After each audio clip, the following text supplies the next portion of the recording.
You know, a few months ago, we asked you to let us know about the remarkable women in your life, and we got more than 100 nominations. So now on International Women's Day, we're revealing the first of 4 finalists to be this year's Oregon and Southwest Washington Remarkable Woman. And you know, there are so many inspiring women right here in our community, but the work they do is not always fun or easy.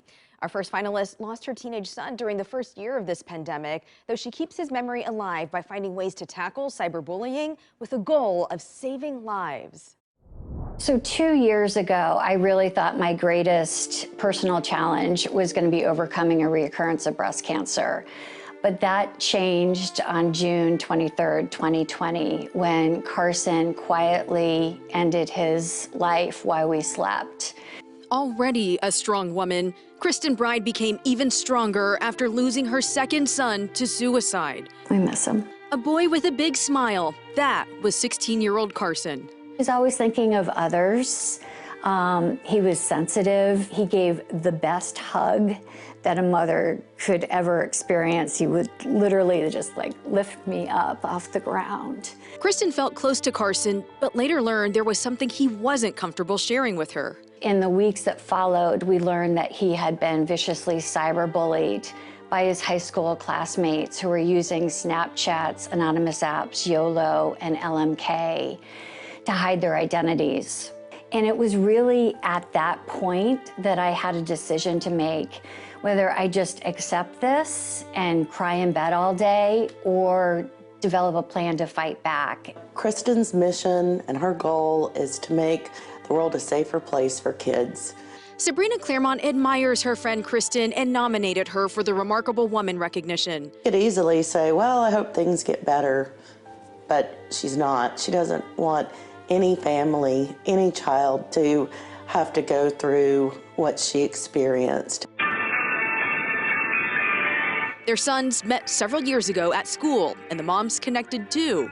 Zach looked at Carson as his little brother. We have a video of Carson and Zach in PE, and they had to choreograph a dance together. So yeah, they were great friends, and yeah, it's just really touched our family in so many ways. Do you remember how long between Carson's passing to when she first was putting herself out there to be a voice to advocate for saving lives? She didn't waste any time at all. Carson's last request of us was that we donate to Lines for Life so that no other teen would follow in his path. Since then, she's helped raise more than $40,000 for the local organization that's available anytime for people of all ages. It aims to prevent suicides and substance abuse while promoting mental wellness. And I never want another parent to feel as alone as I did when this happened. Then, nearly a year since Carson passed away, Kristin testified for Oregon House Bill 2631. Without the requirement to notify parents of bullying incidents, both bullying victims and perpetrators will not get the help that they desperately need. This bill requires Oregon school districts to report incidents of bullying to the parents of both the victim and the aggressor. This bill finally passed after 3 years, and they have nicknamed it Carson's Law, which means so much to our family.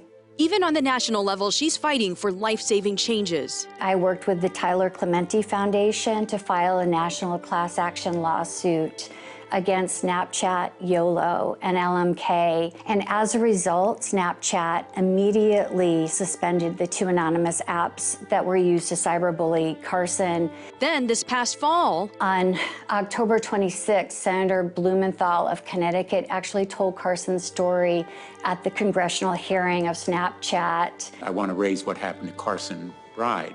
Carson was relentlessly bullied through anonymous apps. And I am actually really hopeful with the momentum that's building in Congress that there will be legislation passed to keep our kids safe online. A few simple words sum up why Kristin does so much. In the end, kindness matters. And that is really what matters. Kindness for one another. I continue to reiterate to them what my shirt says here, kindness matters. Kristin's relentless work for Carson is very public, yet she has some personal, special spaces at home, too. And I felt like it just really represented how my heart feels after this happened. It's still a heart, it's still beating, but there is a big gash through it with emptiness. And all the things that I had wanted for my son that won't happen. Carson's love and influence, part of the strength in this remarkable woman. So Carson asked that some of his ashes be buried under an apple tree so that the apples would be his gift to us. We did our back area to feature this apple tree, and I actually found one that is named Sweet 16. Which is how old he was when he passed. Giving back, you know, and I'm trying to do that in the work that I'm doing to honor him. Her work continues every day, and Kristin tells me, this is really interesting, only 12% of teenagers will report to their parents when they are being cyberbullied because they don't want to be a snitch and they're just afraid that their phones will be taken away. And so that's why please remember to have these conversations and get that help. If you are someone you needs help, you can call 800-273-8255. We do have that number and that information for you posted over at KOIN.com. And something else, we're going to reveal our finalists each Tuesday in March. So again, she's the first of 4. At the end of this month, we'll reveal our most remarkable woman. She will receive a $1,000 donation to the nonprofit of her choice. And Jeff, I just thought it resonates to all of us, right? Those words, kindness matters. Yeah, it really does, especially in these times right now. Great story, Elizabeth.